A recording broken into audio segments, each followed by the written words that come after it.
Hello, everyone, and welcome to Absentee Ballot Day in the Library. My name is Gwendolyn Reese, and I am the Associate University Librarian and Director of Research, Teaching, and Learning at American University Library. I am so glad that you all decided to join me today for this presentation. And I am hopeful that for those of you who are part of an institution that has already committed to hosting your own absentee ballot day in the library, that this presentation will assist you in your planning. And I am also hopeful that those of you who are part of an institution that has not yet made a decision about whether or not to host an absentee ballot day in the library, that this presentation will help you decide that it's a great idea and that you should also join us. So let's go ahead and get started. On September 25th, 2018, American University hosted its first absentee ballot day in the library, and we assisted 1,005 of our students to request absentee ballots. Now, September 25th, 2018 was National Voter Registration Day, and the reason that National Voter Registration Day is when it is because that is the latest date in which you can reliably meet all of the deadlines for all of the jurisdictions in this country. One of the first questions that many people ask is, why should we do an absentee ballot day when we have so many voter registration initiatives already on our campus? And it is my belief that we will best serve our students by assisting them in the process of participating in elections, including local elections, at their permanent jurisdiction. And there are a number of reasons for this. So first of all, as you all know, American University, being in the District of Columbia, is in an area in which our residents and our citizens have no voting representatives in Congress. But even if that were not the case, even if we were in a place that was not the district with its very unusual and unfair rules, many of our students are really tied and have deep roots in their local permanent jurisdictions. And many of them will return. They'll go back home, and they will be affected by whatever local laws have been passed while they were away at university. And so therefore they should have a voice in those decisions.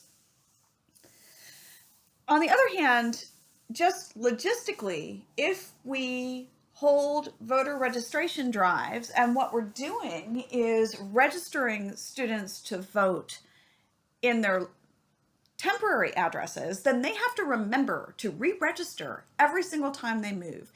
And students move a lot.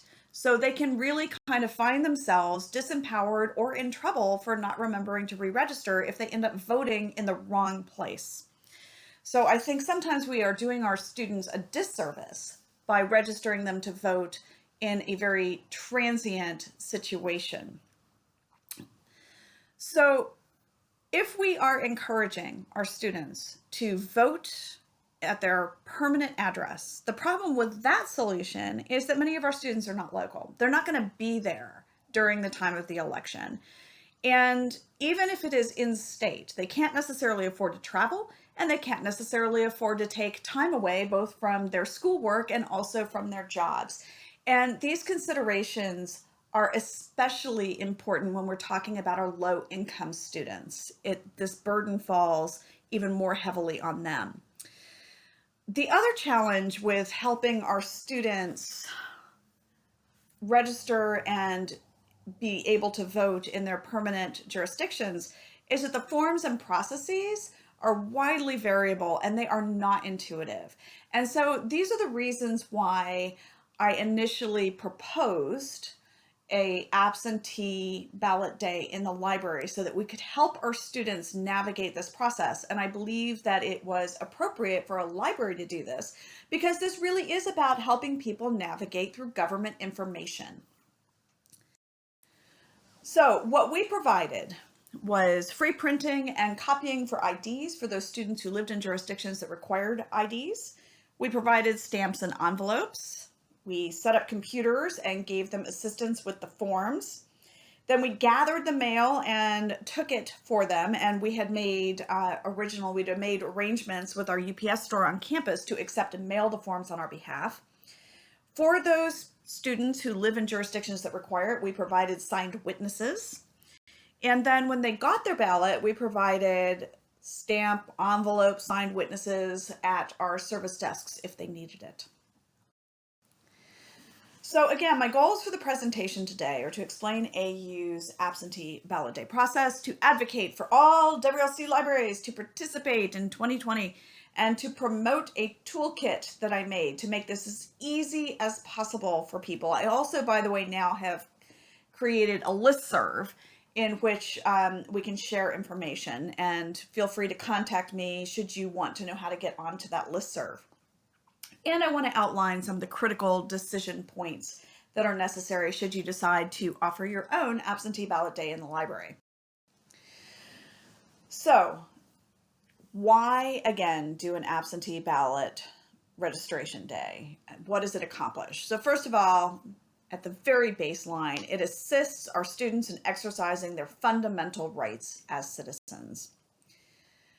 And very importantly, it encourages positive early voting experiences. There's a good deal of research demonstrating that the behavior and the experiences that our citizens have in the first two elections in which they are eligible to vote largely shapes the rest of their voting behavior for the rest of their lives. And I believe it is important that our students set a precedent that will help them be engaged citizens for the rest of their lives, as opposing to joining the party of non-voters. It also provides some interesting opportunities that are organic for them to learn about issues like federalism and how to navigate government informational resources. And it allows the library to direct students towards useful, nonpartisan sources that can help inform their critical decision making. So in this case at American University, we were promoting Vote 411, which is a site created by the League of Women Voters. And I will talk a little bit more about that later.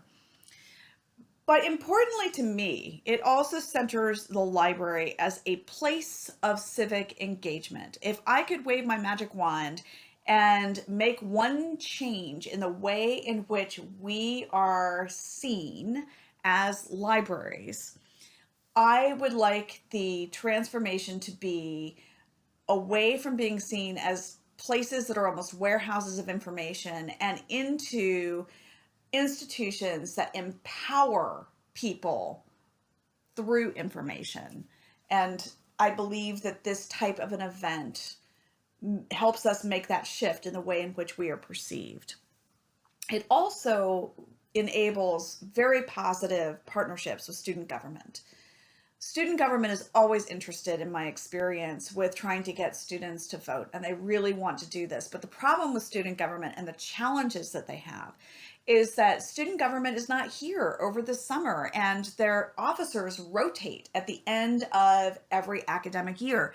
So again, that National Voter Registration Day, which is always in September, is the latest possible date in which you can meet all the deadlines for all the jurisdictions in the country. And that is very, very difficult for student organizations to manage by September. So we were able to provide a type of continuity that they really appreciated. So that is a great way to be working with student government. So a couple of ethical considerations as we're talking about this. First of all, we were very, very clear that we were not endorsing, nor even subtly endorsing, any particular candidate, party, or political theory. What we were actually doing is promoting the structures that uphold democracy. And that would include such things as freedom of information and privacy, citizen engagement, and opposing obstacles to citizen engagement, such as de jure and de facto voter suppression. So And you'll find this in the toolkit, when we got volunteers, one of the things that I did was to draft some instructions for our volunteers that made them agree to these principles. And I believe that's very important, especially when you are dealing with students, that they are during this event not to endorse nor even subtly endorse any particular candidate, party, political theory, or so forth. So what did our students learn? I was completely and totally explicit about the human rights violations of the citizens of the District of Columbia. That was something that we were doing absolutely explicitly. And for those who don't know this, we have been, as the United States, have been cited by the Human Rights Commission of the United Nations for violating the human and civil rights of the residents of the District of Columbia. So my understanding of this is that this situation is never going to change unless we have allies who are not residents of the District of Columbia. And I believe that many of our students who study here and then go back home could become those future allies. So this was something about which we were completely explicit during our program.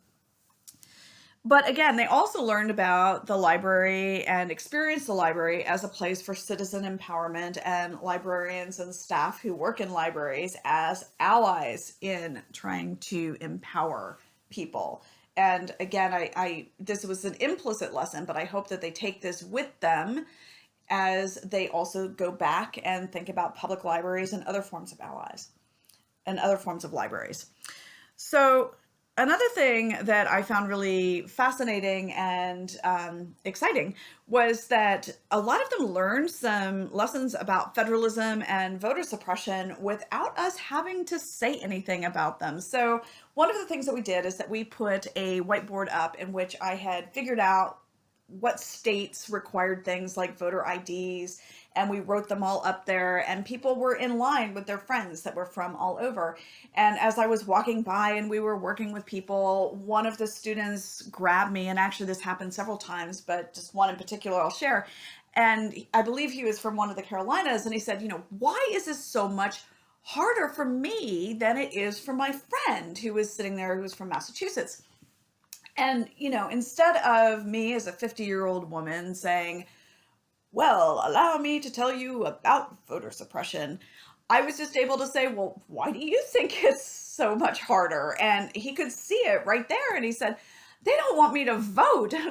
I didn't have to say a thing. So, they were learning about the differences in the way in which this process is carried out across different states and jurisdictions. And they could see, without anyone saying anything, the realities of some of these situations and their implications. So I thought that was a really nice, organic learning moment. They also got to learn about the League of Women Voters and some good nonpartisan sites. And in particular, we were directing them towards vote411.org. As I will discuss in a minute, we had partnered with the League of Women Voters, and we had cards that we handed out.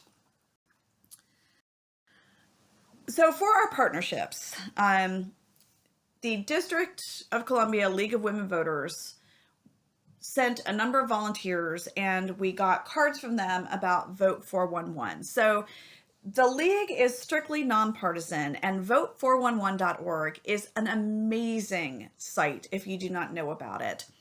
It has links to all of the forms that you need for any jurisdiction to do any of the voter registration, checking where your polling place is, making sure that you're really registered where you think you are. You can do the absentee ballot request through there, all sorts of different things. It also provides sample ballots, including very, very local races. And one of the things that is particularly valuable is that the League of Women Voters distributes questionnaires to all of the candidates in all of the races, including the very local races, and allows for people to be able to compare exact answers. And like I said, this goes down to the very local level. They also provide analysis of ballot initiatives. And their entire platform, the entire reason for being for the League of Women Voters, is that they advocate for voting rights that are real, not bare opportunities. And here we have a picture of the inspiring, lovely, and glorious Catherine Ray. So Catherine is one of our part-time librarians, and she was our main conduit to working with the League. So I would say there should be some ethical and practical considerations when you are thinking about who it is that you might want to partner with. I would suggest that if you go with an external organization, that they be a nonprofit. But I would strongly encourage, even for the on-campus partners, that they be nonpartisan. So we made a decision to partner with student government, but not with the Young Democrats or Young Republicans. And again, that goes back to our ideas of trying to ensure that we are not endorsing nor subtly endorsing any particular philosophy here. So I would say that if you're looking for external partners, to be sure that they have a clear mission that is in alignment with your institutional values. And just as logistical kinds of recommendations, I would say that every partner should have very specific roles that will make your life a lot easier. So for student government, they are incredibly enthusiastic because they really, really want to register students to vote and empower student voting. But they don't return until August, which again, as I said, most of the planning to run an event in September, you have to do it before the students return. So what we have done is we have set this up as a regular occurrence where we will be doing this again in September of 2020. And we reached out to student government and we asked for their partnership. And then when they returned to campus, we invited the president and the vice president to our planning meetings. And there were two main roles that student government can do better than anyone else. For one thing, they have direct lines of communication to the students that we just don't have. And also, when communiques go out from student government, that has a really different valence than when the library reaches out to students. So when the students were able to get onto their communication channels and say, we, the student government, are partnering with the university library to offer this service, this has a really different kind of perceptual way of being perceived than if I were to go out, or the university library were to go out and we were to try to say, well, young people of today, we believe that you should do this thing. So that was very, very powerful. They also, student government tends to come with their own cadre of volunteers for the day of the event, and they were invaluable.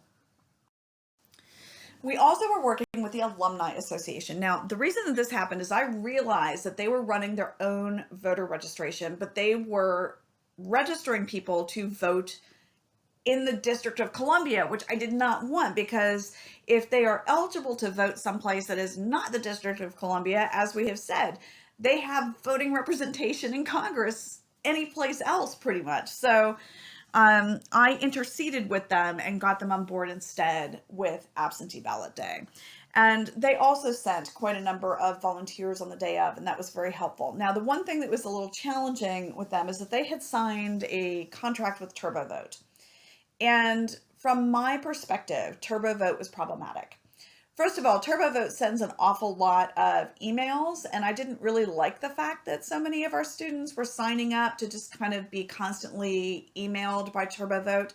But also, I will say on the day of, we just had a lot of trouble with it. We started with TurboVote and it just crashed. It could not handle the volume that we were sending in.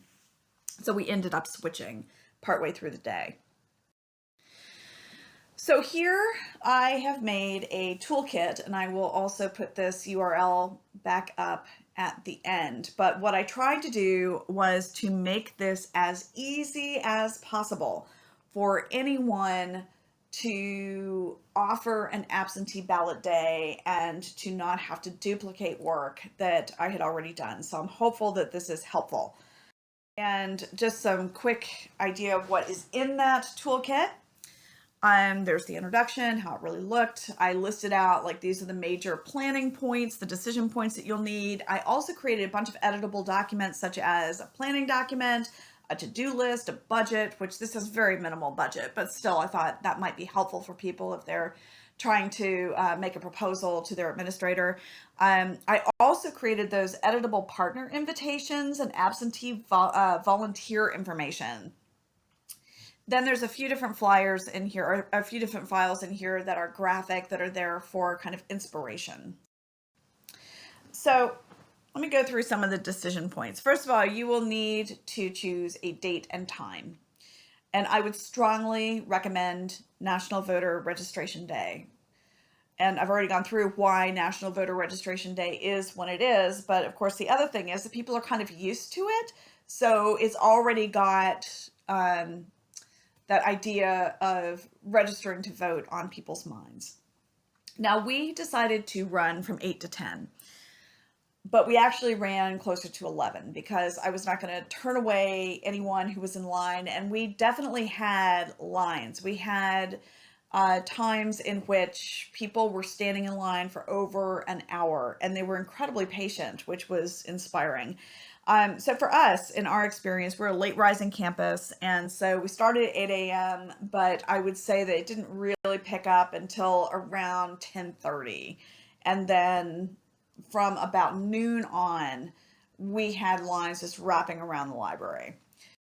So you need to choose for your location something that is visible and can handle the traffic and the noise, because it's got to have a tolerance for noise. You'll need something that's ADA accessible, and you will need computers for people to be able to do the work, and so you'll need power for the computers. Also, you're going to need a networked copier printer in order to print any forms that need to be printed and copy IDs.